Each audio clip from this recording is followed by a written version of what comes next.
it's me. I am so used to Boopin doing it. Yeah, hey, what's up? Welcome to the Trail Positivity Podcast. I'm over here thinking, why is Boopin not saying anything? My name is Christian, and I'm joined by my co-host Boopin and Miller. Hi, boys. Yellow. Oh, Howdy. wow, we're already starting off great. Starting off great with a big glass of whiskey so to deal with your bullshit today. Oh, it's not just mine, it's half of America. But in case you don't know, we are a Chicago Bears podcast. We hope to try to bring you some positivity into your life. In typical Chicago fashion, although there's other teams in Chicago that are doing pretty good. I believe the Chicago Bulls are still number one in the East, 3-0. We don't talk about other sports other than the NFL. Yeah, I know. We'll wait for the following part of the agenda. Yeah, have you seen the agenda? Yeah. Boys, how was your weekend? It was good. How was the weekend? It was good, man. Eventful. Short. I was busy. Good times. Nice. Very nice. Well, in today's episode, we're going to always talk about what happened this week in the NFL. We're then going to talk about this Bears Loser Tuesday since they dropped the game against the Ravens. After that, we are going to go ahead and look into the following game against the Cincinnati Bengals. We'll give our predictions.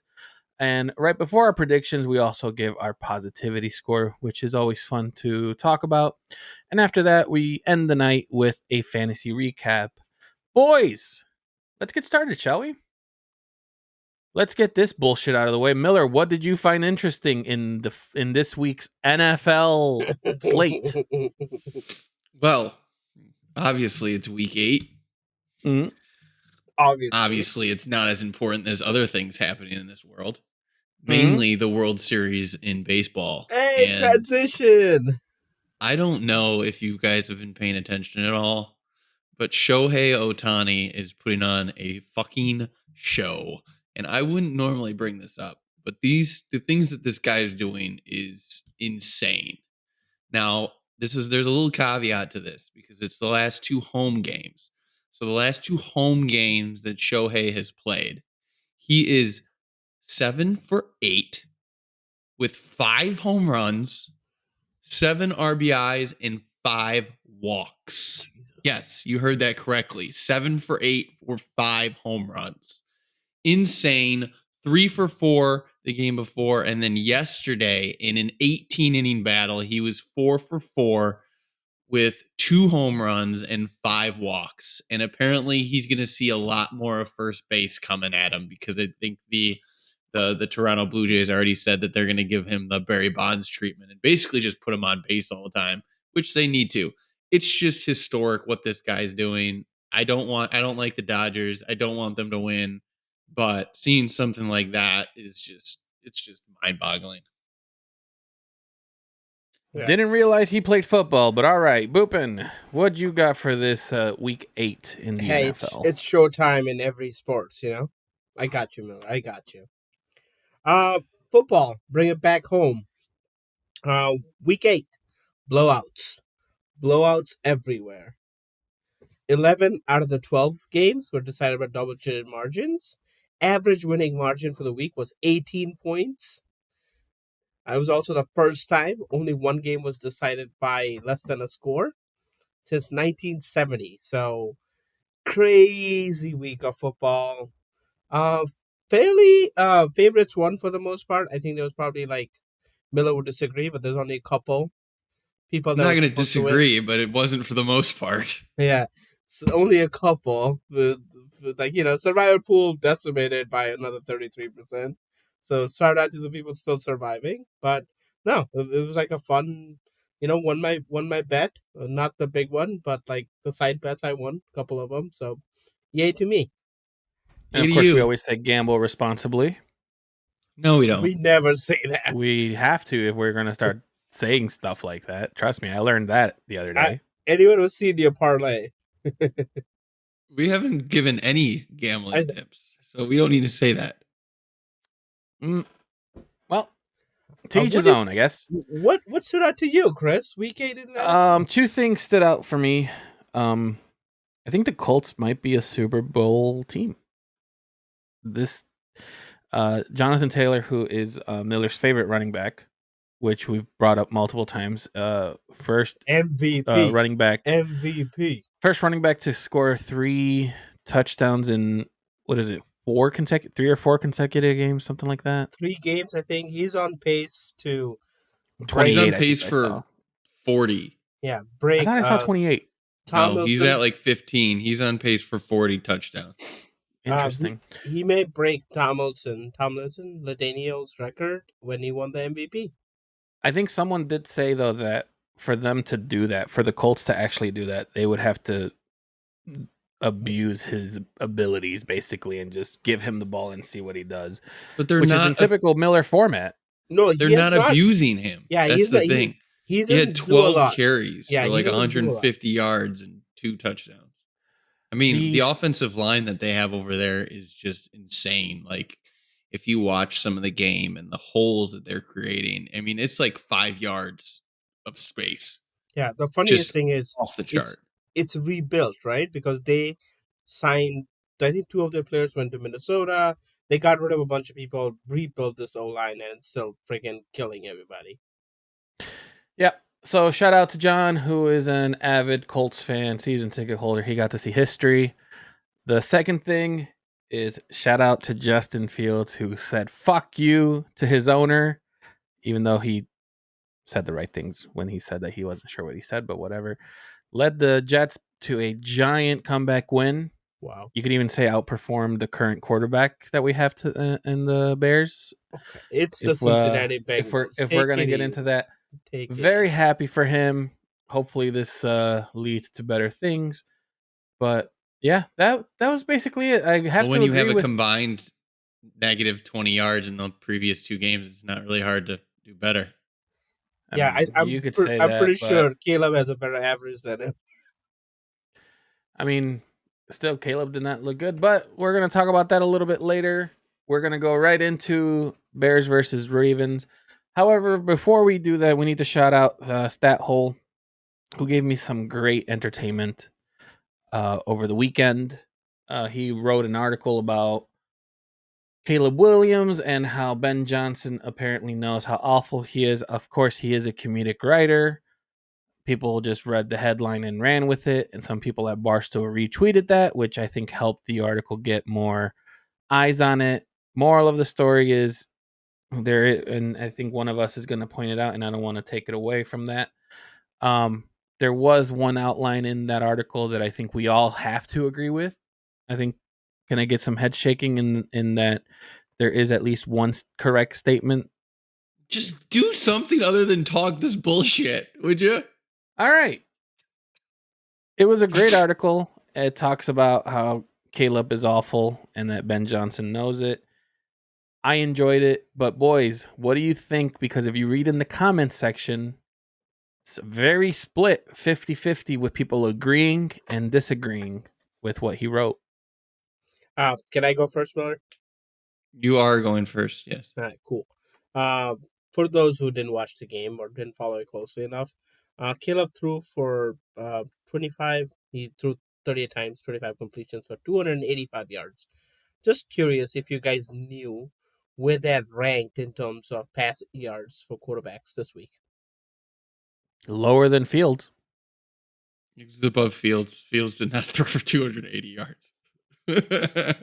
I mean, like, give me a number, top 1 to 32, right? It's probably like 9th. It's probably 6 or something. It's 4. He was above the MVP candidate Drake May. So, while his game left a lot to be desired, right? There's places for blame to go a lot than just him. And I just wanted to throw it out there. I know we're going to talk about him a lot and his stats a lot, but we should have finished drive, score some points, blah, blah, blah. We'll talk about that more, but him alone is not to be blamed. Yes, that interception was horrible, but let's remember, when that interception happened, we were leading the game. We just had taken the lead. We got the ball back. We were driving, right? Yeah, interception happened. They scored. We were not leading. We were leading 16-13, no? We were losing 16-13. We were losing, but we had just scored a touchdown. We got the ball back. We were driving. So that interception changed the game. They scored, we went out of control after that. But I just want to say there's it's not doom and gloom out there. We'll talk more. I here's my thing. We were with talking this. about the fucking article, people. Yeah, that's kind of what I was trying to lead You didn't lead into. with the question. I answered the question. You didn't lead with the question that you're supposed to ask. I literally brought up the article. He said, "What do you think about the article?" What did you think about the article? Oh shit! Oh, Jesus Christ! And then he goes preaching about Caleb's stats. I'm not even halfway through this glass. Come on, man. I have this. Here's the thing that I just don't like, but I think I'm just gonna have to save it because I feel like we're gonna go all over the place. So Miller, I'll let you say your piece. Just pass it to me, okay? Yep. Miller, go ahead and say your piece about the article, and then we know what's coming next. I'm gonna read the article right now, just for everybody. Like Chris mentioned, the article from Stathole was fantastic. It was funny. It was everything he wanted to be about an article, except 95% of it was wrong. It was. I did reach out to the author of that article, and he mentioned that it was probably one of the most popular articles that he's had. I think I saw something along from Barstool. I think over 700,000, at least when I checked yesterday, have looked at it, viewed it. So it definitely got some traction. Like Chris mentioned, I think he had over 150 comments in it, a lot of back and forth, all that bullshit. But you get down to the points, the nitty gritty to it. It has nothing to do with the title. And that's what the theme of this episode is going to be about. It's going to be about clickbait because a lot of shit is fucking clickbait. But the article points to the one correct fact, which is Caleb isn't improving his accuracy. And that's the gist of the article when you get it down to the nuts and bolts. But clickbait is the theme, and it's time for me to glaze. It's Miller's glazing minute, brought to you by the Trio of Positivity podcast. Clickbait is everywhere, guys. It's here, it's there, it's on Caleb.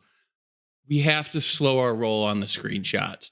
The first text that we got after the game was DJ was open by 10 yards. Put that into context. Everybody's seen the all 22, and now everybody's saying, oh, that wasn't on Caleb, that was on DJ. He stopped in the wrong place right behind Roquan. Screenshots are hurting everything that we deal with because there's times when a quarterback isn't looking on the other side of the field where the guy's wide open because he's focused here. He's rolling right and the guy's on the left side of the field. It doesn't work.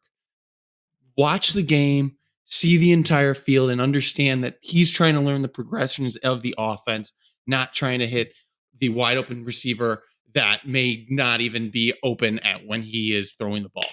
It's all fucking bullshit. These pictures. Fuck it. So bad. Thank you. That was 20 seconds. No, he was right under a minute. He's getting better. Of course, he probably has experience of only lasting less than that.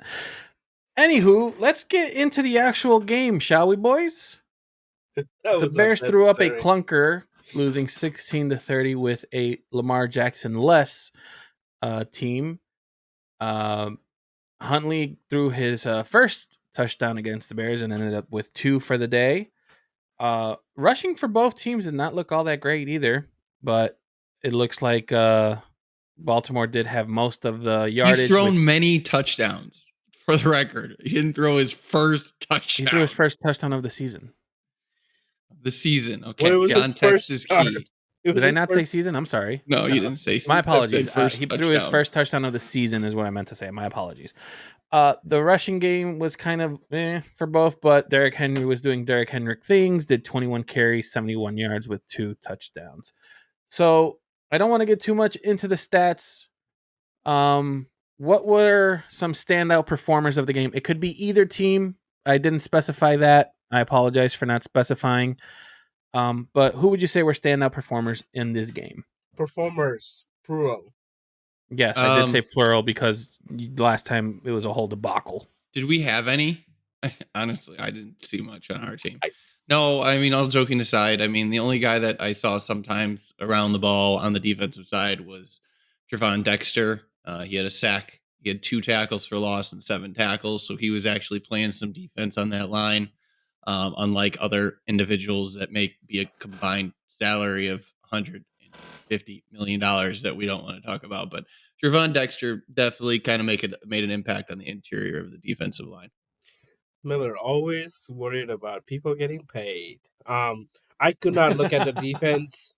I couldn't look at the defense for any standout performance because God, it was awful. I looked at the offense and Darnell Wright, who Miller wanted bench and cut and fired and everything 2 weeks ago, 3 weeks ago. No, that was week 1 or I don't know, 2. maybe 2. Week 1 or 2. Uh, One of those because he had like 5 false starts and 2 holding penalties in 2 Hey. games. If you give people a second chance, they come back. He was the second highest rated player for the game by PFF. Shut the fuck up, Chris. You know what's funny? You know what's funny? This just tells me he didn't listen to the fucking episodes on vacation because I've already been here and I've praised the motherfucker for like 4 weeks straight. Also, this whole thing we Can never talked Can about. I finish? Hold on, I'll let you finish. I just want to say one thing. Okay, This whole thing with Kanye. PFF, I know you didn't listen because even players hate PFF, but continue. I know. I saw the JJ Watt thing. Anyway, he was rated at 86.1. There were only 2 players rated in the 80s. Everyone else was 70 and below. Even compared to the play on the other side of the line, on the left side, that was admirable. So I threw it up there. Like compared to what he was doing week 1, week 2, probably injured, getting penalties. This seems to be a different player. No penalties whatsoever for him too. Clean game. I have to give it to Derrick Henry, man. The yards are not there, but he scored 2 touchdowns, which turned to be. Are you a Ravens fan now?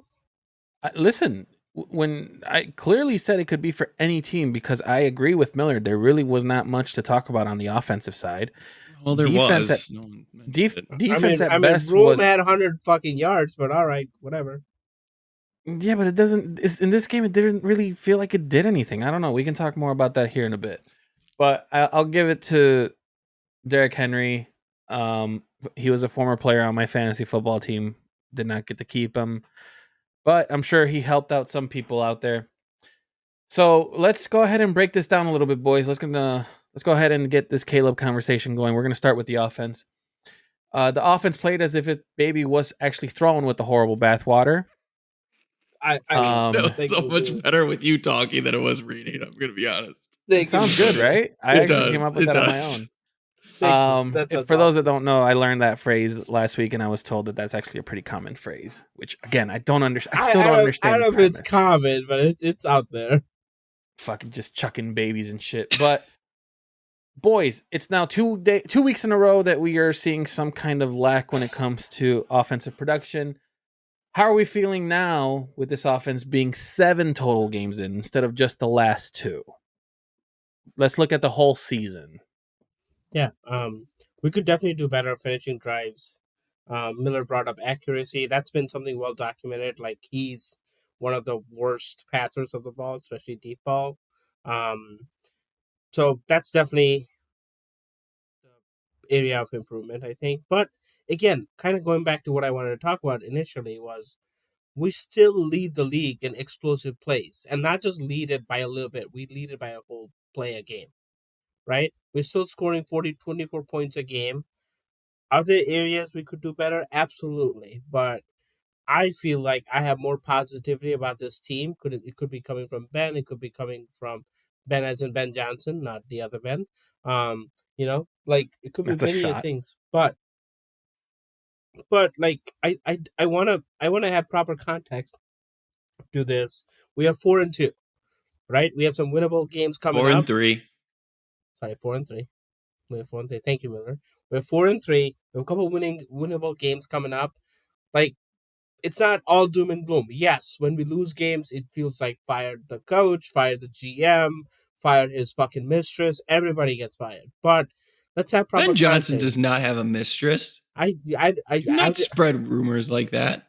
Sorry, that's Twitter's job. Yeah, that's Twitter's job. I'm sorry, but like I just want to have like. Yes, the last couple of games, we have like Caleb hasn't thrown a touchdown. We are panicked. I get that, but people, Take a deep breath. We are on a slightly better path than last year, at least coaching wise. So I have belief. I believe. That's where I'm going to leave it at. Miller, what do you think? I agree with you. I just am very scared because if we're ever at the point where Boopin isn't preaching belief, whew, whew, we are in trouble. You know what? But Historically, that's true. I've done this with Fields. I've done this probably with Mitch. But it's just like if you dive into the nuts and bolts of the game in particular, and you look at the drives that we have, it is just heads over heels better than what we had to deal with last year. Even the year before that, and the year before that, and year before that. Like you're talking about stagnant offenses. You're talking about offenses that couldn't move the ball. We'd get out there, 4 and out, 4 and out, 4 and out, 4 and out, touchdown, 4 and out. Like it wasn't good offensive football. And then you dive into what Caleb's been doing on his off games, and it's just like he's putting up almost 300 yards. We had 6 drives. One wasn't scoring. Well, 2 weren't scoring because of a missed field goal, and then the downs at the end of the game that averaged 58 yards a drive. So we're moving the ball up and down the field. Anybody that watched the game knows that mistakes were made by Caleb. You're talking about that interception was horrible. I mean, he threw it into double coverage. He had the back out of the backfield that was pretty much wide open. Horrible interception. You can't do that. That's a huge mistake. But I mean, it doesn't mean that he didn't have a decent day. I mean, he was threading the needle down the field. He was throwing 20-yard, 15, 20-yard passes to Rome, to DJ. He was spreading the ball around. And that's what you want out of your offense. So to sit here and say that the offense was completely lackluster is not fair, in my opinion. It was between the 20s that we were very successful. And then when we got inside the 20-yard line, which I be it, I mean, we need to be better. We talked about that last week on the tips for this game. It was penalties and it was needing to turn field goals into touchdowns. We did neither well. And obviously we lost. But you can't be doing that. You got to score touchdowns. But we moved the ball very well between the 20s. Caleb played decent, made huge mistakes. Not going to say he cost us the game because we'll get into the defense in a little bit, but he definitely had mistakes that added to that loss. So here's the thing that I am at the point of when it comes to watching 7 games. It's that we're hitting the part where we're trying to praise whatever we can praise because we know that the negativity speaks louder. At the end of the day, you can have 400 yards and still only score 16 points, and people will be happy that he threw 400 yards.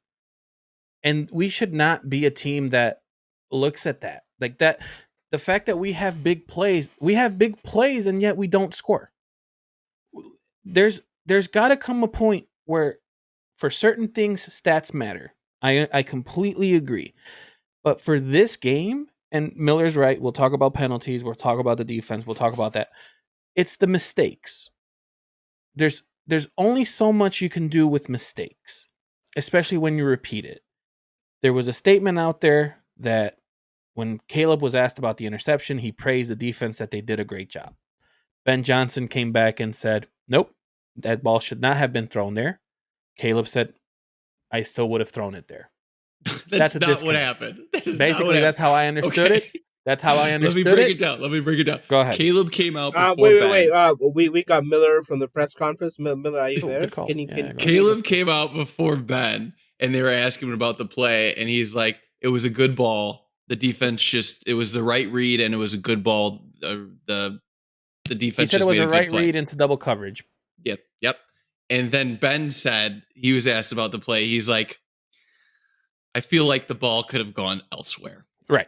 Now, here's what a lot of people are taking from that statement is that you have a quarterback and a coach who see one play right after the game is over. Wait, no, and they are not aligned.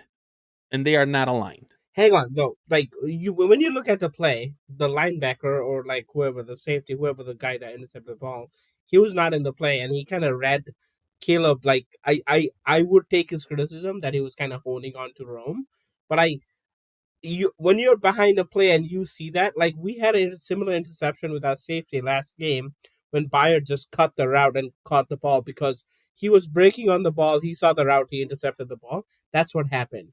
I feel like to say like he shouldn't have honed in on the one receiver. That's probably where Ben is coming from. I think, But here's the thing though, Boopin. You have a quarterback who, when they answer that question, the way that he answered it, it sounded like he would still throw it there. well, In comparison to the coach saying you Well, throw to the Chris, open guy. I don't want to be mean, but he's coming off the field. That's fine. No, I said that. He went through the Right, no, progressions. Yes, and that's what I'm he saying. determined that was the best place to throw the ball. Right. So why would his mind change? like Just one-on-one. because of an the whole interception. because the whole thing about this quarterback working with the coach is that the quarterback needs to start thinking like his coach. And if the coach is already saying it should have gone elsewhere. If I may say, he's talking about the effort, right? He's saying he saw No, single coverage with Rome.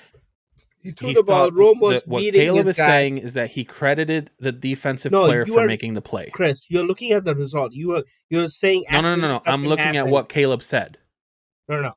I'm that's what I'm trying to explain to you.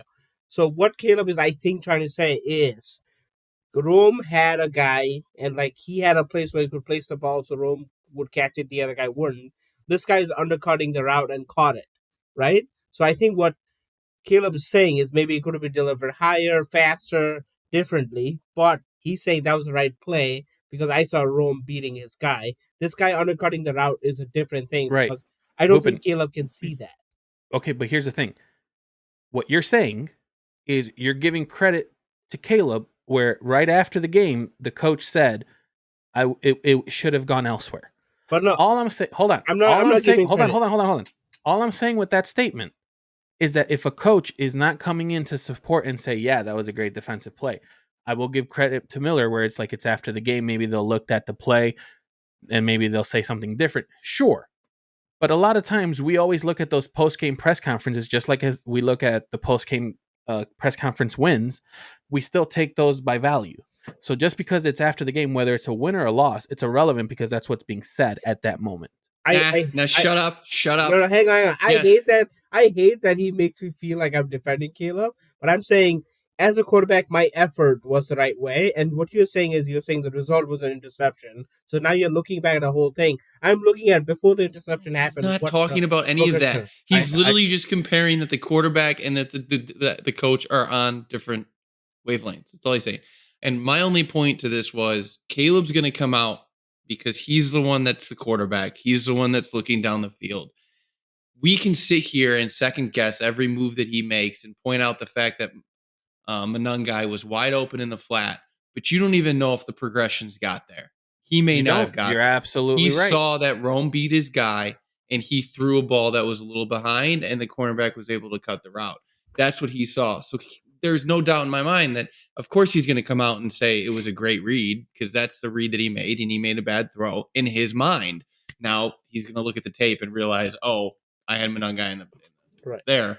But I mean, I understand where you're coming from, Chris, and talking about how they're supposed to be on the same page. It is early. We're talking about 7 games in. Yep, that's why I said the one thing that caught me in the 7 games is that part right there. Because, hey, I'll say it. Loveland got some touches. He only got 5 targets, but he caught 3. Hey, that's pretty good. He was the only tight end probably playing. That's what I'm saying. Pretty good. Adunze, yeah, he got 7 for 114.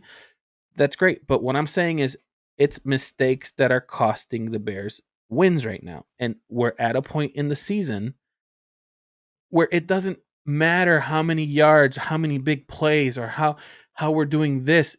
All of that is meaningless if we can't score points. Awesome transition. Okay, Stop talking. Stop talking. No. This is time out. We were winning. We were winning fucking 2 weeks ago, and you were still bitching. We were winning. Yes, because it's ugly. a trend, Boopin. It's a trend. No. We were winning. You said when we were winning and it was ugly, you were not happy then too. So shut the fuck up about like Like it Well, needs to hold be on. win. Wait a minute. Why So can't you what just you're let me saying? transition to my point? No, Go- he can't have it both ways. What do you mean I can have it It's both? not a- You literally we just said Ruben, that I we am will not get- happy about the offense. You're literally sitting here making me defend him because the offense hasn't looked great since the Cowboys game. It's the Yeah. bottom line. Caleb's done some good things, but it hasn't really looked cohesive as a full unit. And you're making me sit here and defend this fucker. All right. I'll let We're at the point where you know what I Fuck. honestly believe. And Miller, I'll finish my point. We'll transition to you. All right, I honestly, Fucking damn it. you know what I think of the screens, and we always talk about. You know what I think is the main reason why he does that is to make Caleb feel comfortable so he can get a completion. That's what I honestly think is You're happening. so full of shit. That's what I Look honestly at- think was happening. Okay. You Go ahead, sat Miller. here because Boopin needed to interrupt me. You sat here and you said that mistakes aren't resulting in points. Let me ask you a question. Okay. As far as scoring efficiency on a drive, where do you think the Bears are? Score on the scoring efficiency, meaning if it's a field every- goal or a touchdown. Every drive, how many drives get points percentage-wise? Where do more you than think 70, probably. So you think 70% of our drives get points? Yeah, so that's what for So you're every 10 bitching drives about we an get offense points on that's 7. That's really good. You know that, right? Yeah, but we don't have that many drives in a game. Look how many drives we had now. 70%. That's insane. That would be crazy. Okay, I mean, well, this hold on. isn't If you going to look at- impress you that much. If you But look at this where do game you right think now, that? Okay, where do you first- think that hold on. ranks in the league? Oh, I don't care about the ranks, but let's just Top look at this 5. real quick.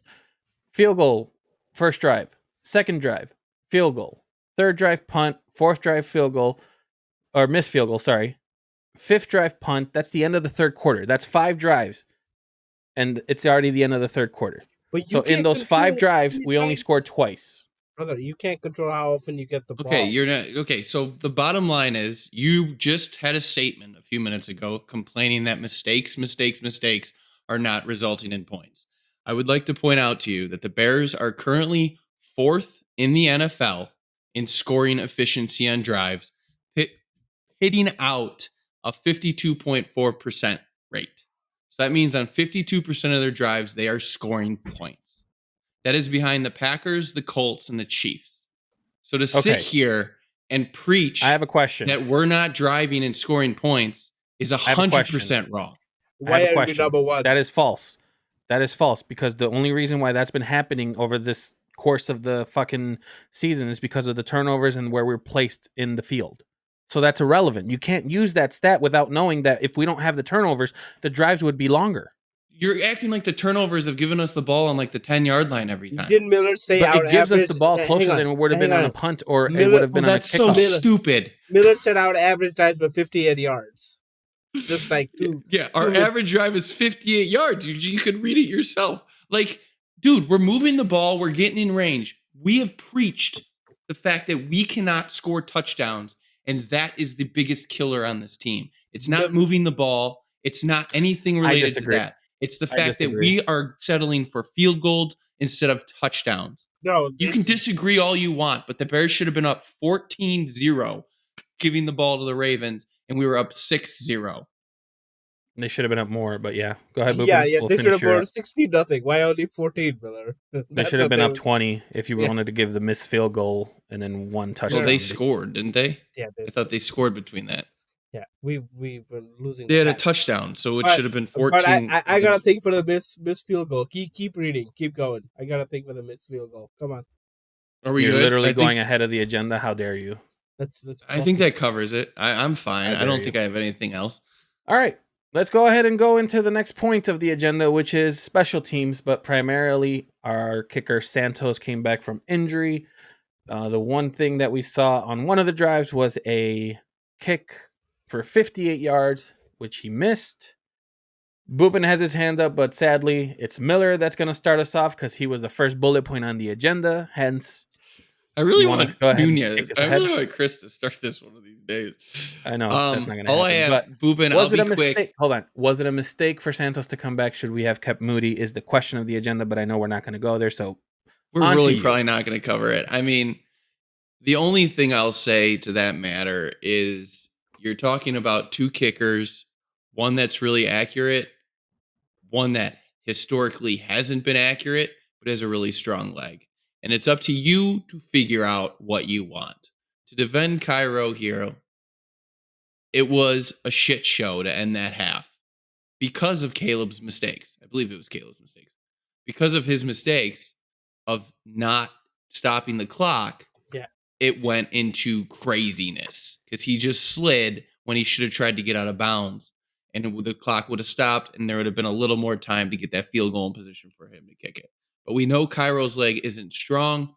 My fun fact for you to the day: Fun do you for who? realize? Fun for who?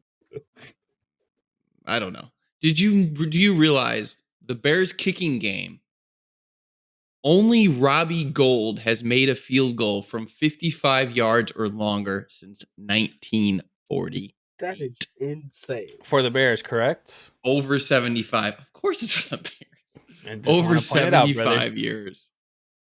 That's All right. crazy. Obviously, Robbie was with us for a little while, but still, I mean, you're talking 55 yards. Like, I think it wasn't his longest with the 49ers. I feel like his longest was with the Niners. I mean, Wasn't it makes sense because you're talking about California weather compared to Chicago weather. Plus the field, Fair. like the 59-yarder a couple of weeks ago was the longest. 55 yards. We haven't had a kicker that kicked 55 yards I know, other than Robbie Gould. It's shocking, I know, but like I was thinking the Soldier Field. Okay, go ahead.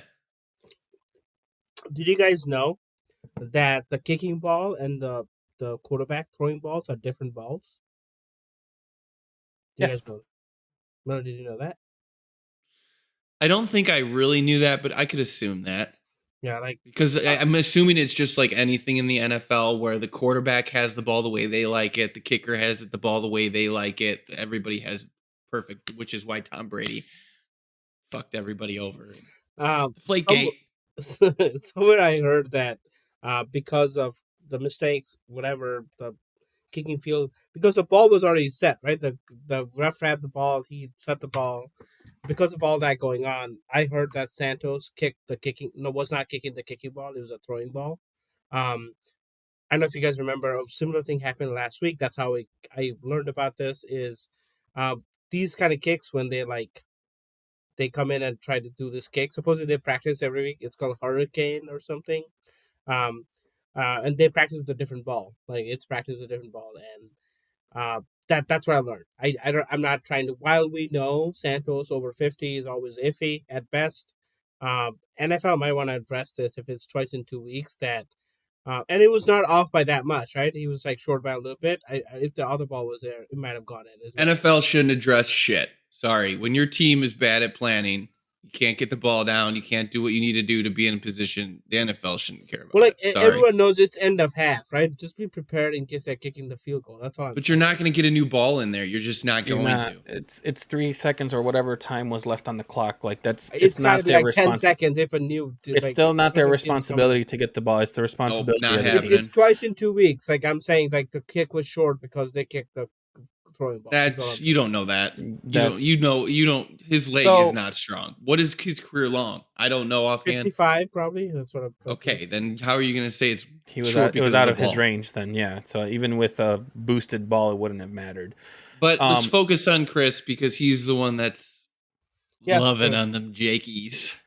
Yeah. So I actually had to do research before we even talked about this game because I'm actually doing it for a class assignment. So there's already a stat out there, and Boopin, they're called K-balls. The team is actually given 60 of them in a season, and then they can give 3 to officials, which becomes their official kicking ball. But in those games, they have to prep it, so that's a whole game thing. During my research, according to Sports Radar in 2025, there have been already 90-plus field goal attempts of 50 yards or more, with 66 being made. But the biggest story of the stat is that there's 60 plus out there that were 7 attempt with 4 already made. So kickers are going to be an interesting part of the NFL. And right now, with the kick that he sent, it's irrelevant on the ball, in my opinion.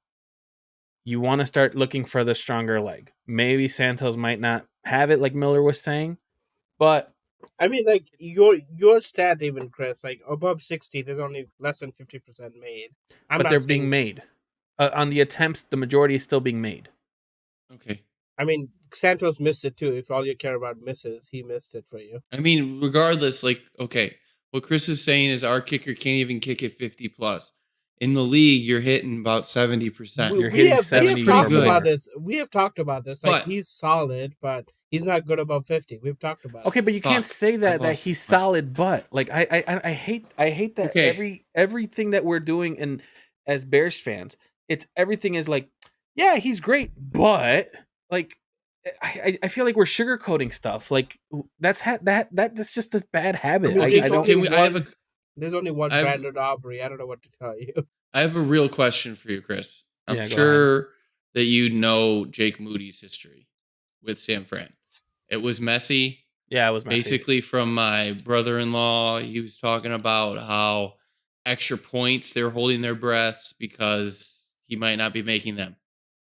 With how aggressive Ben Johnson is, do you really think it's important to have a kicker that can consistently hit or not hit, consistently have the range for a 50-yard field goal? Or do you think it's more beneficial when you're on the 40-yard line and Ben Johnson's probably going to go for a majority of the time, There. if it's better to have a kicker that is more accurate closer? So you actually answered my question, or you answered the question with what I would have said. I think it's because Ben Johnson has a tendency of going for it when it's like within what I think we said within 2 or 3 yards. When it's within 2 or 3 yards, we seem to Well, that's like say even closer. So right. it's like 4th and 3. That it's like inside 30 is like It's his almost go-to automatic. range. He's Yeah. going for My it. thing is, would he change his mind? And I don't know this. I'm just posing this as a question. Would he change his mind if he knew he had a kicker that could kick more than 55 yards? I don't know. But you don't know how accurate Moody is at 55 No, yards. you're right. He has the leg to do it. That's my only but thing is that he has the leg. Whether it's the accuracy is always going to be a question for these kickers. But I do notice that some teams, and correct me if I'm wrong, but there are some teams that seem to trot out their team. All right, 53 yarder. Let's get out there. Like there are some I- teams out there that seem to do that with more confidence it's than the Bears. not that's accurate. It's not as many teams as you think. I It's not, really but think but the it's good the ones. Cowboys, Houston, and Tampa Bay. And I think that is basically the line. Jaguars. Tampa is a really good team. Jaguars don't Didn't that necessarily. guy I kick don't- Jaguars a is because 70 they had the one kicker attempt the 60 they had plus. like he kicked 70 it, but like No, he I don't kicked know 70 if in the preseason. I think that's what it was. no, he kicked like 67. All right, I think we spent more time on this than we should. Well, let's close this out with two things. Let's talk about the defense for a little bit. I believe the defense kept the game close, even though the final score did not show it. What do you think this defense will do? Will this defense continue to hold up, waiting for the offense to produce? Let's start with Boopin. You're such an Oh, I just noticed okay. Miller has to start it because there's apparently a follow-up. No, there isn't. It was just no, it's fine. Boopin can go. Oh, he was agreeing with me. Okay, Yeah, this there is you a go. horrible thought. I don't know. This is the crux of my annoyance today, which is why I poured a big glass of whiskey. Is I don't understand how you are giving the defense a skate and placing most of the blame on Caleb. So the offense had its problems. Caleb had its problems. He gave up an interception. I'm going to remove that interception and subsequently those 7 points from this equation and say we gave up 23 points to a fifth string quarterback. Yes, let me repeat myself. A fifth string quarterback. He was the fifth quarterback on the Browns roster this preseason. He subsequently got cut and he got signed by the Ravens. Our defensive line, they got 3 pressures, 0 takeaways. We allowed them to drive 53 yards on average for their scoring drives. And if you're not considering the interception drive where they got the ball in the 7, we were allowing them to drive almost 63 yards on average to score points. You can't do that against that caliber of a quarterback. Derrick Henry did not have a great game. You praised him. He had 2 touchdowns, fine. But he was averaging just over 3 yards a carry. That's not a good rushing game for him. I know not Adelaide. I know their Keaton Mitchell, I believe, is their backup. He scampered for quite a few yards as well. But the bottom line is this defense did not play well. We allowed them to drive up and down the field on us and score points almost at will. So it was a collective loss. Boopin?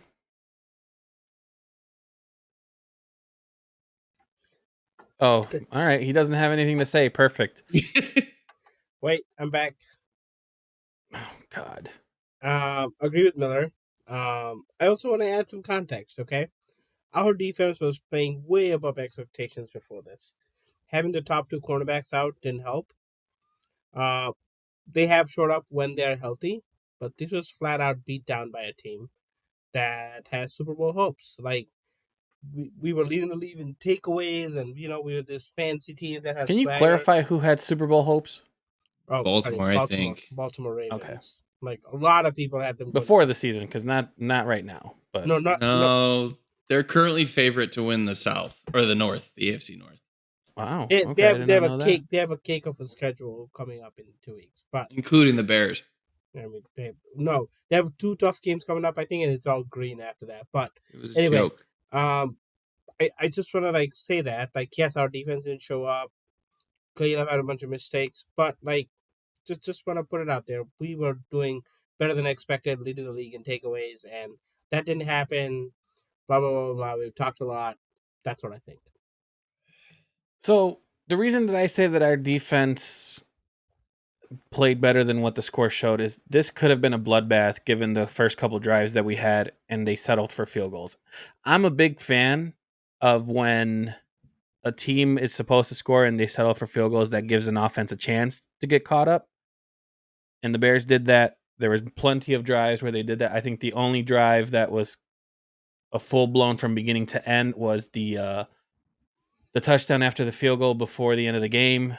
That's when they really drove at the end. And I will say there were some bad runs that their quarterback had where there was nobody up in the middle and he would just run up like crazy. So, yeah, those plays I get.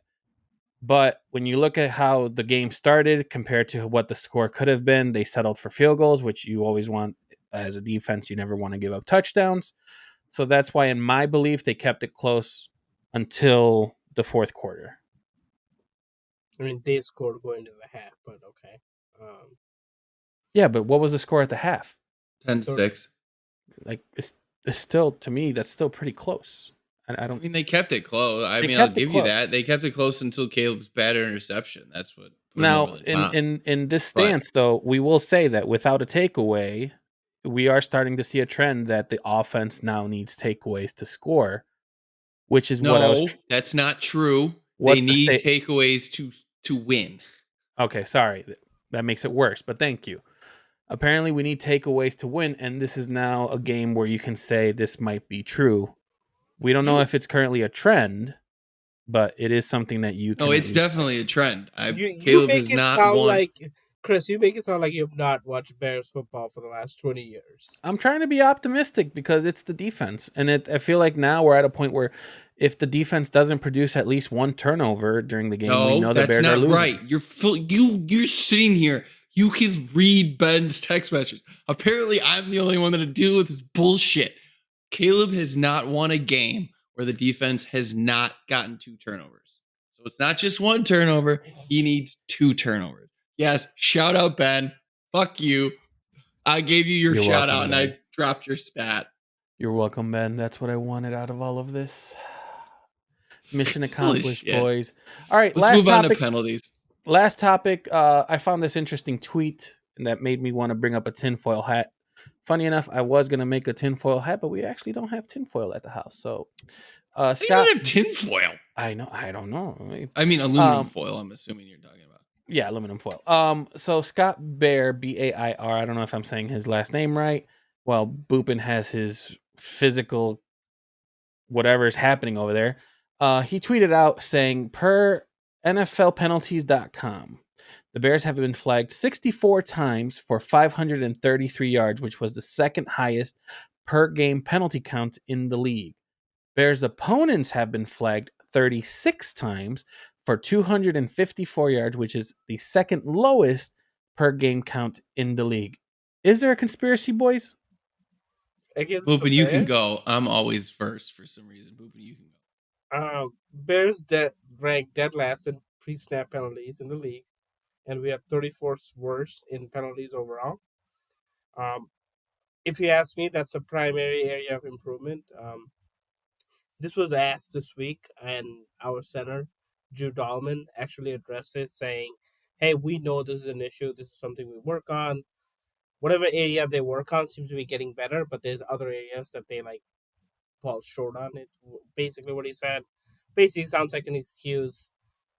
Big story short, we have seen improvement. We talked about Darnell Wright. He had a lot of pre-snap penalties. It's not happening anymore, so there seem to be a focus on it. But long story short, this is the biggest area of need if you ask the Bears, and we suck at it, plain and simple.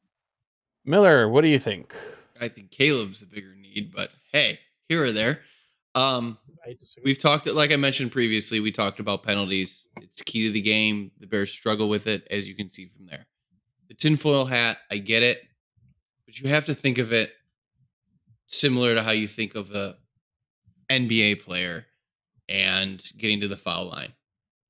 When you have a player that is consistently fouling people, do you think a ref is going to give him a pass when they see him reach in and maybe he doesn't hit it, but he's consistently fouling? No, you're going to make the assumption that they're probably going to commit that penalty. The one annoyance thing that we saw this week, I think multiple times, but it was definitely called once, was a false start penalty where the entire Baltimore defense got up and pointed to a guy. And when they replayed it, the guy didn't even fucking move. Now, I'll give the refs credit because they did it again on the goal line and they didn't call anything. But when you're consistently having these penalties and being flagged multiple times, the league's going to take note. The refs are going to know that this team is penalty oriented and they're going to start to call ticky tacky shit. It's just part of the game. It sucks, but we got to clean it up. And if we don't clean it up, we could be in for more pain in subsequent weeks because penalties kill drives. Really do. I was hoping to have more on the conspiracy side and only go from there, but I feel like penalties, Miller kind of hit it right on the head. The one thing is that I finally see a stat where it's like brought up to you where it's like 64 times for 533, and it's like, It's a lot. yeah. And to say that there's a one team at least ahead of us, I guess that's good, but I don't know. It's kind of like seeing Jags. this. It's kind of like seeing the sack numbers. Remember we were talking about like we were seeing Caleb get sacked so many times, and it was like, oh come on. And then I Oh, saw I thought you were that. talking about earlier this year when we were looking at the sack numbers, and I think we had Oh, less that too. sacks than the Broncos had in one game. That too. We were looking at that, and then we were looking at Caleb, and we were like, oh, his sack numbers are going down, even though he had a fucking higher number to start with. But like, we're seeing these things, but I never thought that penalties would actually be something where I think. Yeah, Pen- I think some refs call some certain games. Then I but feel like the it's- whole pointing things out to like a player to a ref, that's got to be a penalty in itself. I hate that. I hate that you can literally just stand up and point, which could cause the flinch instead of someone flinching beforehand. But that's Yeah, the problem is the defense can do whatever they want. But do yep. you have any suggestions on how we can fix the penalties, specifically offensive line penalties? I've thought about this. Do you think the play clock has something to do with it, where maybe they're getting up to the line? No, right?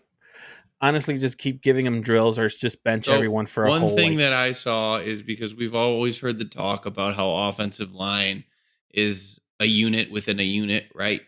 So one yeah. thing that I heard that was an example that was pointed out that they could possibly do is do like a penalty jar. Every time one of them commit a penalty, they throw $100 in the jar. At the end of the year, they go out to dinner, something like Wait a minute. that to So kind if of they add draw the more penalty, header. not the yards, if they draw it. Yeah, if they had No, if committed they penalty. get penalized. Sorry. Okay, If so they right now draw the a jar would holding be penalty, if $6,400 basically. well, no, because I'm just talking about offensive line. You can't do Oh, that okay, for sorry. everybody, right? I'm Sorry, just you're talking about absolutely right. My offensive line. bad. I mean, It's it's also not not. obviously all It's the not offensive line's yards. fault. Yeah, it's also not yards. okay. It's like if you get penalized, basically. So All right. it's just one thing that maybe the offensive line to be a cohesive unit, but obviously it's not only them. I mean, Colson Loveland had a false start. We had special teams, like Yep. 3 penalties on special Yep. teams. It's a collective. I mean, It's a need to fix collective, it. and I think that's the concerning part. Is we're seeing it everywhere, and yeah, there are calls that we should have gotten. I agree with that. I think the NFL should definitely look as to why they seem to miss every time we have those calls. But that one miss can't attribute to the 4 or I feel 5 that our team does. if you look at every play, I feel like there's a flag you can throw after. But what I will say is that Miller made this point the entire offseason. Like our O line was not finalized. It's still not finalized, right? Like there's a revolving door at left tackle and there's injuries and No, stuff like it's that. finalized. It's I again You're holding hope that Braxton's going to come on this team, and he's not. I He was got trying benched. I was trying to give you kudos that like you made a point that offensive unit, if it's a unit within a unit, they have not been playing a lot of games together, and it looks like Ben Johnson's system is fairly complicated. There's different assignments and stuff like that. So like, But that still doesn't mean. It's See, just we been can't 2 keep games. using that as an excuse. It's already 7 games. Like, No, that's what I'm saying. This unit, Theo. oh, like, I there's been understand. a- I'm just saying, like, to say that because it's a difficult scheme. It's like, come on. I feel like that's something that just gets said. Like after a while, it's like you're a professional. Like I get the ones that are not true penalties. I understand that we're gonna get those calls, but the ones that hurt us on the drive that we need, those are the ones that piss me off. Which we've seen before. We saw it with Minnesota. I mean, there's other games where it's like, oh, we had that one drive and then the fucking hold killed us. It's those that piss me off. But I'm looking at the time. This is the most we've actually spoken in the generality of a team instead of looking at the game itself. So we're gonna try to move past it a little bit. I think we had great discussions. So let's go into the positivity score. I'm going to start us off. I was 7 last week. I am going to go at a 5.5, even though someone else also has this score. But I completely agree. 5.5. I completely agree with whoever else is also saying 5.5. Go ahead and continue. I'm at a 6. I drop a point. I'm concerned. I have my issues. The team's not correcting their mistakes. like my point is going back to we have 4-2, blah blah blah. Like still probably on track to win however many games. 4-3. Damn it. Damn it! I'm sorry. 4-2 is stuck in my head, but 4-3, like we know we have a couple of winnable games coming up. We're probably on track to win like however many games we said at the beginning of the year. Yes, it looks so bad when we lose, especially when we lose like this. But guys, it's not. Like I said last week, try not to get that high and try not to get that low. We're still on the trajectory we set for the team at the beginning of the year. It's all about expectations. We'll see. We saw what happened last time we started a loss after we're getting a loss after being on a win streak. So I don't want that to bring repeat. that up? down. Why would you fucking bring that up? Because Calm that's what fucking happened last down. season. All right, boys, let's move on to the next game. We are playing the Cincinnati Bengals at Woo! Paycor Stadium. Get Yes, right, I game. had to look up the name because I did not realize it was called Paycor. It is a noon kickoff game. Right now, the Chicago Bears, or I'm sorry, not right now, but as of yesterday, the Chicago Bears were -2.5 with the over/under being 51.5. What do the Bears need to do to win this game? I'm going to start it off because I don't want people to say that I don't start it off. We have to run the ball. Run. I don't care how many times we need to have 30 attempts. I don't fucking care. Run the ball. It seems. But Chris, what if Caleb doesn't throw for 200 yards and we win? Then it What if proves our- the point that we don't fucking need him to throw the What yards if our so that we running can get the backs touchdown. score 4 touchdowns and Caleb gets 0 touchdowns? They, What then, Chris? What are we going to do? we might as well get him out. Might as well. But are you not going to agree with me or not? I feel like the previous game we didn't have a good running presence. And if we have a running presence, we seem to be a little bit better. Run the ball. That's the only thing I can say.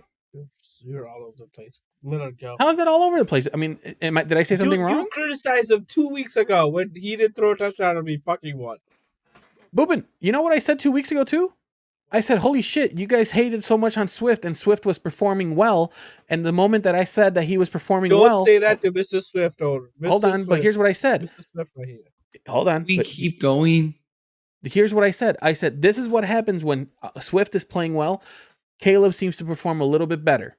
That's what I said. When the running game seems to be going well, Caleb seems to have the play action and great things. So I would like to see that with Caleb. I don't want Caleb to fail.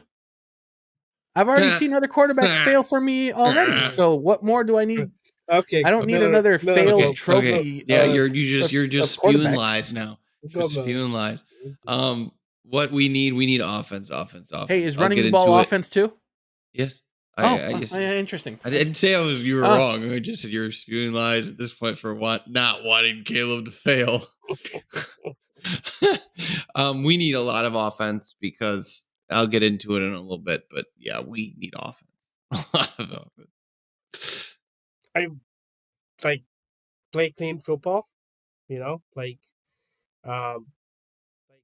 Flacco has been very good. I think we'll talk about it in a minute. Like he's not turned the ball over, so we need to be very opportunistic when we can. Whenever we win the turnover battle, like we said, it's worked out well for us. Biggest thing I want to see this game is we don't kick as many field goals. We hopefully finish drives with 6.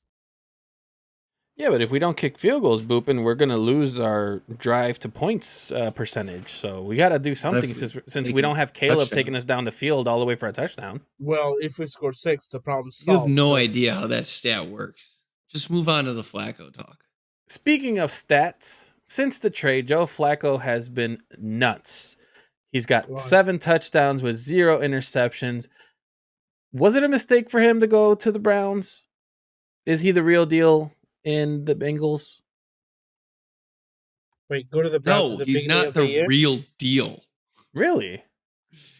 He is a quarterback that can work with any system, and what he does is what you need to do, which is get the ball to your playmakers' hands. Jamar Chase is on pace over these last 3 games with Joe Flacco. That's my stat. Sorry. For over 300 targets on the year. Realistically, you look at what Jamar Chase did last game, he had 12 catches for 90 yards. That's less than 10 yards a catch. He's not throwing it far. He's getting the ball into his playmakers' hands, and the playmakers are making plays. That's what he needs to do. That's what he's doing. He's not making mistakes. It's the game manager. That's what his role is, and he's doing it really well because we all knew coming into the season that the Cincinnati Bengals had a really good offense, and he's showing that they can get to that level, similar to with if they had Joe Burrow. Yeah. Sorry.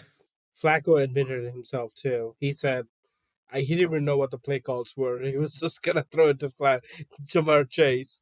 To hyper focus on Miller's point here, Jamar Chase has 54 targets in the last 3 weeks, which is a record. So he's doing the simple things. He's like, Jamar Chase, are you single covered? Here's the ball. If he's double covered, find someone else. And he's got other people involved. I have Higgins in one of my fantasy teams, and he's not doing amazing things like Chase is, but he's been serviceable too. So he's like figuring out who his playmakers is, getting the ball to them. Fairly simple, basic plan. Their O-line was horrendous. If you guys remember when Joe Burrow was there too, that has not gotten better. So he's figuring out where his strengths are and working with them. It's a pretty basic plan. And they've been running the ball like fucking crazy too. Like they've been much more efficient doing that. Since Jesus, so it's almost like running the ball can help an offense. Crazy. Boys, I do have this one question. What would you define Joe Flacco? Miller kind of said it. He's like a game manager, which I think some teams need sometimes, right? I think Dak Prescott is also somewhat of a game manager. Would you guys agree? No. Really? What do you consider Dak Prescott? I mean, Chris, we have really short Star memories. quarterback. Hang on. Remember at the end of last year, Joe Flacco won people fantasy football leagues. No, you're right. 2 years ago. That was 2. But Boobin, my question is if Flacco's labeled as a game manager, what is Miller says Dak is a star quarterback. Okay. Joe Burrow, I think we agree, is a star quarterback. Yes. Mm-hmm. Where does Caleb fit? He's on his way. He's a young rookie quarterback. He's- I so- don't know. What are your categories? He's on That's his what. way. Well, see, that's what I was hoping to hear different categories to kind of see where he would be placed, because even like Jaden Daniels, May, all these quarterbacks, like I feel like they're kind of elevating themselves. I don't think May is a. Actually, you could say May and maybe Bo Nix are game managers. Yeah, No, you're so really? wrong. Why? Jesus Christ. First of all, if we're going to talk tiers, I would put Jaden and Caleb in very similar tiers. Bo Nix and Drake May are probably above them. But what are they then? I don't know about Knicks. I This don't year, fucking Knicks is- know, dude. Good. You want to say great quarterbacks? Fine. Great quarterback. You want to do good, great, all-star, superstars? No, Fine. I I was don't know. trying- You can't ask these I was- stupid questions when I want to It's get to not the a fucking stupid trade question. deadline. It's not a stupid question. If we're saying Flacco's a game manager and he's 7-0 when it comes to touchdowns and interceptions, I'm trying to see what other labels are out there for quarterbacks. It's a very simple question. You're the one that said star quarterback, which is a dumb answer. Why 'Cause is it dumb? You go look at Dak Prescott's 'Cause stats. Dak Prescott, He's if you- fucking ridiculous. Yeah, but every time Dak has received criticism in the past, but like if you put Dak in any kind of system, I feel like he seems to work well within. No, Dak, when he's healthy, is MVP candidate every year. Like I don't think you can Ooh. call him a game manager. Like he's been hurt. That you can criticize him for that, but he's like fucking superstar. I'm with Miller. I don't know. I felt like game managers like such a it's sometimes it gets Like said in such a negative way, but it's Purdy like is they're probably a winning. game man. Like Purdy is probably a game manager. Would you? I agree with that. Yeah. Okay. A game manager is a guy that he relies more on his playmakers to make plays than him making plays. Right. Not saying that he can't, but Purdy relies more on Ayuk to make plays, Jennings to make plays, Kittle to make plays, and CMC to make plays more than he's going to be making plays. I think Maybe I haven't caught it. seen I enough, know. but I feel like the games that I've seen with like Drake May and Bo Nix in particular, because Denver looks pretty No, good. but I think I- like Chris. I think Drake May I got your answer. is setting records If upon you- records right now. If you think the quarterback can be successful beyond the system, like the system is not creating his success, then that's a game manager. Like if he can function beyond, the I system, can agree with that definition. Yeah. Like I think Drake May. I'm sorry, Brock Purdy. If you put him beyond like Shanahan's system, I don't think he'll be the same quarterback. Is probably what I'm trying to say. Okay. Moving on then. What do the Bengals have to do to win this game? I mean, take Throw the advantage, ball to their Yeah. wide receivers. take advantage We of have our so injured basic. defense. Like we don't have quarterbacks anymore. We do not have any cornerbacks. Chase, there is odds on gamble responsibly. There you go. See, told you got to start using it. Chase See? may go for 300 yards and 4 touchdowns this week. Okay, he There won't. is a chance No. at that. No, his targets. If there's a bet for his targets, bet the over. Is what I would say. Whatever the target. It's going to be insane what this offense is going to put up. I mean, we don't have cornerbacks, and you're talking about bet the over. best. Bet the over. The Bet best wide responsibly. Good Lord. receiver duo in the league in Chase and Higgins. So all Flacco's going to have to do is throw them the ball and run the ball. We can't stop a damn thing on offense. We just gave up 30 points to fucking Tyler Huntley and that pathetic offense.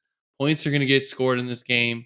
So unless Caleb can pick up his end of things, it could be rough for the Bears. Yeah, I agree. I think injuries as a whole has just affected more teams than I think I've noticed in the past. I agree with both points. I do want to point out, I was just looking at some stats here. Drake May is, I was wrong about Drake May because he's producing all of these numbers, has a QB rating of 118. Do you know how many times the man has been sacked?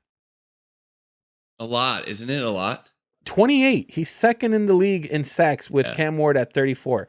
So you're right. I don't know where to label him. I guess you could say he's breaking records and all of that. He's 15-3. And then I was looking to see who else did I mention? Bo Nix. Bo Nix. Bo Nix. Bo Nix Where- played really good the last 2 games. Yeah, I was just looking to see where Taking he's away at from my sacks. He's time. only been sacked 8 times. Who the fuck cares? You're taking away from my time. Move on. What do you mean from your time? I want to talk about trade deadline. Oh, ugh. All right. Boys, what do you guys predict for this game? As of right now, we're all tied. Had I not changed that the Bears would lose instead of a win, I would be ahead. We're all 5-2. What do we Props to have for Boopin this? for his pick, since you don't give props to people other than yourself. 31-17, almost an exact score. Good job. Say something, damn it. Good job.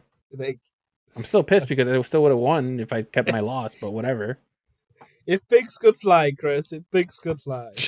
Some do. Apparently, if you toss them out of a bathwater. But yeah, go ahead. Pigs, babies, not pigs. Boopin, lead us off. Oh, before you baby. lead us off, we all previously predicted that we would lose. They would lose this game. Sorry, go ahead. No, I mean that was with freaking Joe Burrow. Yeah, that was with. Yeah.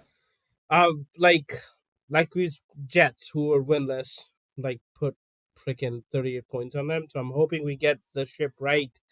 It'll be probably a close scoring game because I don't think our defense is much better than them right now. But I say it's close. Flacco keeps them close, but we win 31-27. Jesus, I don't know where you think we're getting 31 points. I think we lose this game. I feel like the Bears, every time we have to win a game, we always just seem to not, and it's an away game. So I'm saying it's a loss. I'm going to say it is 14-28. I We are not swear going to to get a God, turnover. if we score 14 points in this game, I may not be on the podcast Chris, next week. I'm going to be honest with We've you. been averaging 24 points this game against better defenses. Yeah, but that only seems to happen when we get turnovers. Boopin, you can't talk logic to him because he thinks every turnover that we get on the opponent's 10-yard line. That's how it works. We don't ever move the ball down the field. The only thing is we get it on the 10-yard line, and that's how we score. All right, Chris. No, I don't Miller, think this time we take the lead. Come on. I'm not with you, buddy. Oh! Sorry. I think we're gonna lose, and I think we're gonna lose 31-27. I think it's gonna be pretty much. I think that's a good score.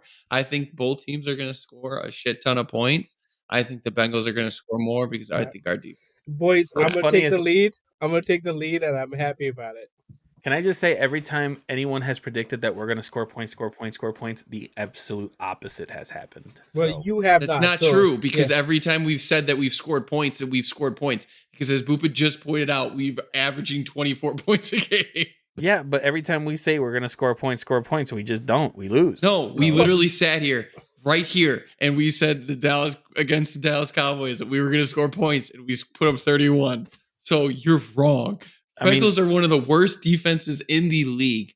If Caleb Williams does not have a bounce back this week, if we do not score 14 points, I will not be here next week. I'm going to make that Why? statement. Because then you would have to say that I was right. I will not be here next week. Yes, I'll do the show solo. Is that better? I'll do the show. Why? Because so you won't be here, but you're going to do the show solo? That sounds so backwards. I can do it as a punishment. Also, this is a punishment for you. Good Lord. You don't want to hang out with your friends. Solo would be a punishment. All right, boys. We're almost an hour and 15 into this. I'm going to take fantasy. Well, let me at least introduce you to it. Jesus fucking Christ. Fantasy done. We're going to jump into our fantasy recap. Okay. So, as Big you guys injuries. know, I haven't transitioned to you, bitch. You wait now. You wait. For those of you that are aware, we're currently in our 8th week for fantasy. I hope you guys. So big injuries are Cam Scannabo out for the year. Quinshawn Jenkins, he took his shoulder. Barkley hamstring on bye, shouldn't be an issue. Hopefully not. Isaiah Pacheco week to week. Michael Penix, Drake London last minute. Jaden Brock and JJ McCarthy are expected to be back.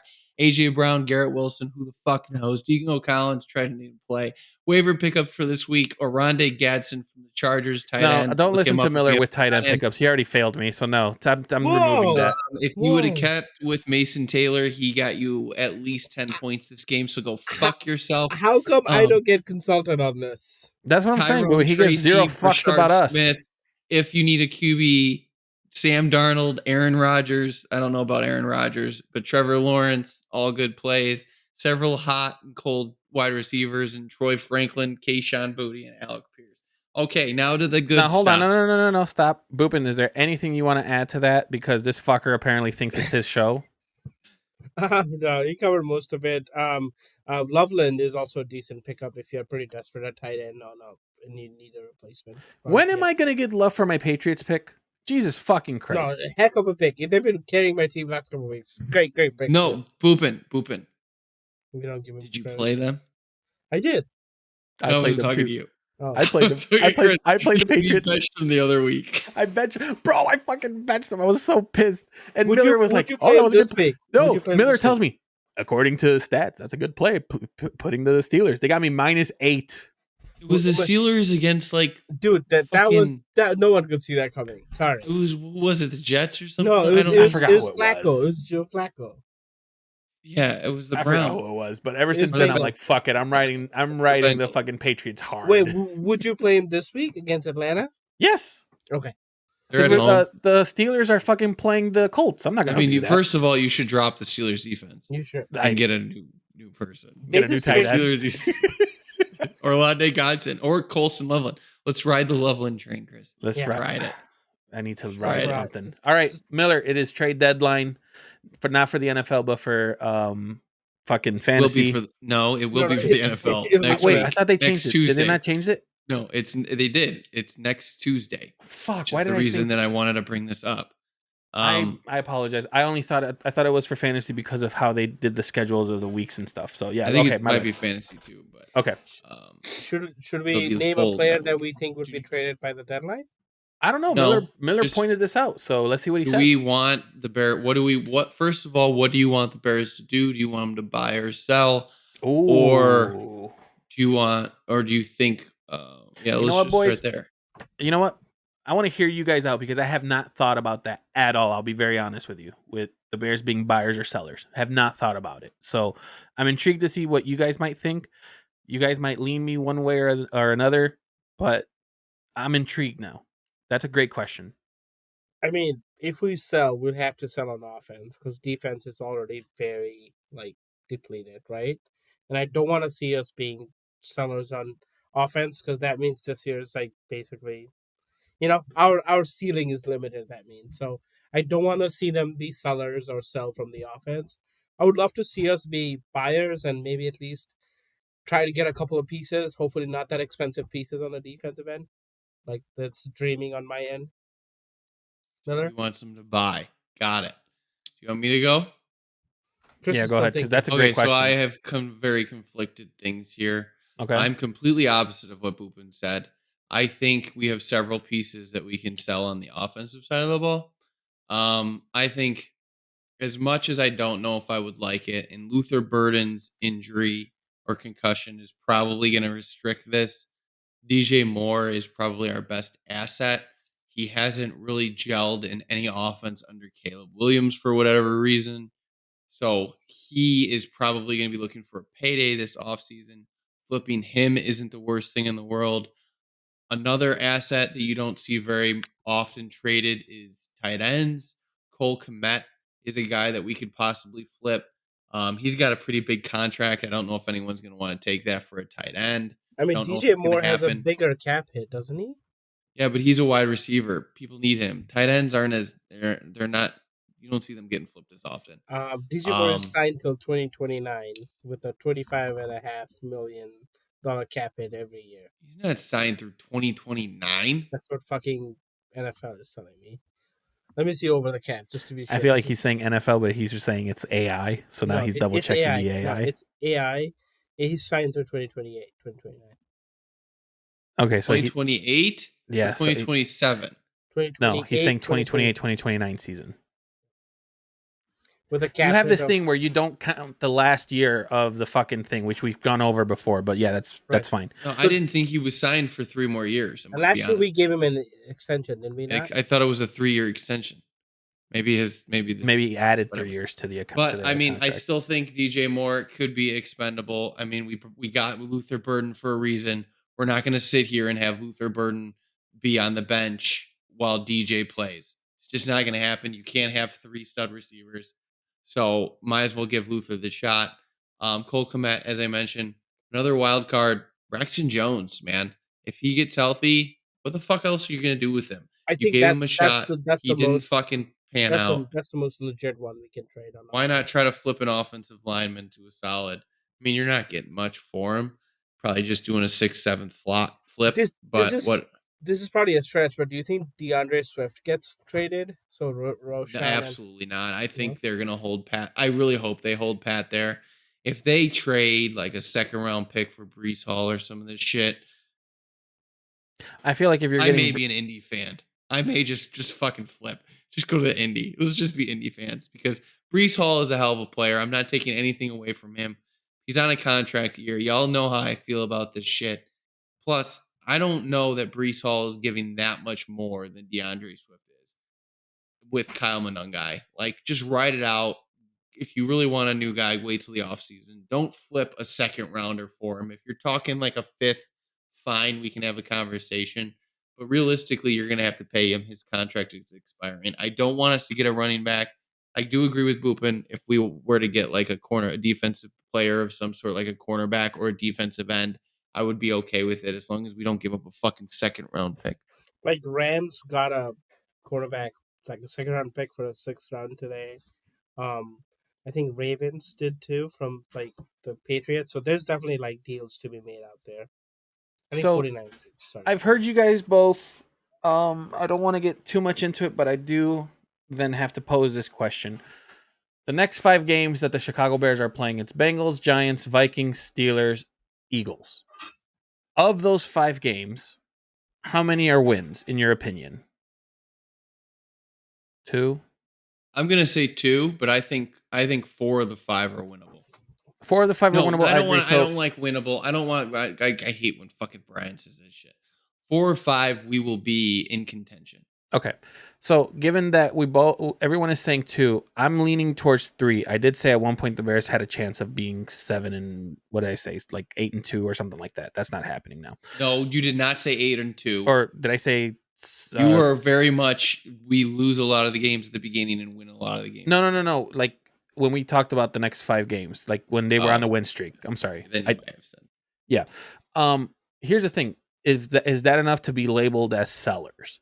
And that essentially means we're not in contention for the division, not in contention for the wild card. I don't know if we really have value because if you start looking at what we could get back for certain players, it's going to go into the draft that people are saying that we just don't draft well. So I don't know. Unless we can get something where it gets us in contention for the division, I would say yes, we should be buyers. But I think given that we think we're only going to get 2 wins out of this in the next 5, we're not there, so we might as well save some capital or say whatever you want to say about saving. I'm not even sure it would be capital at this point. I just hope we don't go overboard and buy some fucking position player that we're not going to need long term. Not only that, but a position player that we might not even be winning with. Left tackle. The only 2 acceptable positions to drop a big pick on would be defensive end and left tackle. Left tackle isn't happening. Defensive end. We drop a big one on the running back. The only honest thing that I can see happening, it would be like the Bears doing a package deal where you include more Komet and maybe a 4th rounder for a position player that might be helpful. I don't know which one it would be. It's not fancy. Those usually don't happen in NFL. No, but I'm saying like, would you really trade more for a 5th? Yes. You have to. You would, but knowing his contract, probably not. I didn't realize we were going to have him for so long. But what? Like, you drafted Luther Burden at the beginning of the 2nd round. Like, what are you going to do with him? Yeah. Keep him behind Rome and DJ for the next 3 years? Just doesn't make sense. That's why I didn't think that the contract went to the 28 season. Even more reasons to hate fucking Ryan Poles. It's stupid. It's blatantly dumb. You don't have 3 top receivers on a fucking NFL team. It doesn't happen. And then to add on to that, I'm done. Okay. I have one more thing to add when we're wrapping up this episode. Thank you. I'm going to shut up until Are we done? Well, okay, trade deadline for the greater NFL. You guys have some... No care. No. Move on. We're at 1 hour and 25 minutes. No one cares about that. The only thing I want to shout out to our boy, because we're covering all the sports today, baby. We've hit the Bulls. We've hit the fucking MLB. Connor Bedard with the Hattie. Hat trick for Bedard, baby. Woo! Did they win? Yeah, they won 7-3. Let's fucking go, Connor. Now we hit the NHL. End this shit. Yeah, we're not an NFL podcast anymore, Chris. Yeah, that's what you guys wanted. That's why I find it so surprisingly weird. How But I did will say, I get pulled into anything. I've done shit today. I just love putting you next to Miller. But I will say though, if You we did it the didn't. old way, this podcast would be 2.5 hours. There's no way that we would not touch into this. Although I will say the Ravens, we didn't really talk about the game itself. We just kind of talked about all the outside noise that was happening, which yeah, some of it is warranted. Should we have done it? Probably not, but I felt that it was a fun Okay, topic can we to get just talk into. about this offline instead of on the podcast? I just have a like fucking wasting your joke? time. I'm waiting to see when Miller is just gonna blow up. Like it's happening, but it's not happening anytime soon. So with that, we're gonna wrap it. Thank you guys so much for listening. Again, I was joined by Boopin, Miller, and I am Christian. Thank you guys so much for listening. This is the Trio of Positivity podcast. Maybe someday in the near future we can have some positivity coming out of this podcast. It's probably not going to happen, but whatever. And on that note, have a good night. Bye-bye. Cool boy.